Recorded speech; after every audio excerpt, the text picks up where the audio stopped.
I had just said the other day, just because something is common doesn't mean it's harmless.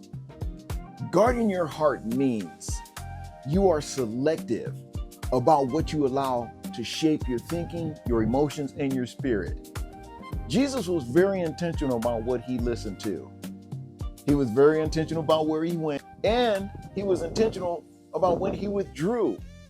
He understood that spiritual strength requires boundaries. So many of us, we don't have boundaries today. And a guarded heart doesn't mean a hardened heart either.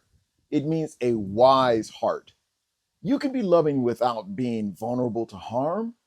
You can even be compassionate without being careless. You can even be open without being unprotected. This isn't about fear. It's about stewardship. God has entrusted you with a heart and a mind that must be protected so you can live in peace, you can live in clarity, and you can live with faith. And when you guard what God has given you, you live more intentionally, you live more peacefully, and you live more spiritually grounded. So you need to ask yourself today, what has been influencing my thoughts and my emotions most lately? And then pray this aloud. Lord, help me guard my heart and my mind. Teach me discernment so I can protect what you are doing in me.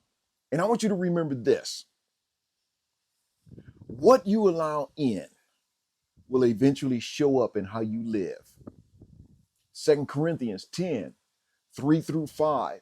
For though we walk in the flesh, we do not war after the flesh, casting down every imagination and every high thing that exalted itself against the knowledge of God.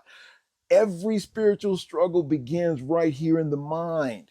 Before sin becomes action, it's a thought. Before fear becomes a paralysis, it's a thought. Before doubt becomes disbelief, it is a thought. Think about it. It all starts right here. That's why scripture tells us we are in a war, but not a physical one. The battlefield is internal. And if thoughts are left unchecked, they begin to dictate your emotions, your decisions, and your directions. Paul says we must cast down imaginations, not entertain them, not reason with them, not normalize with them. Cast them down.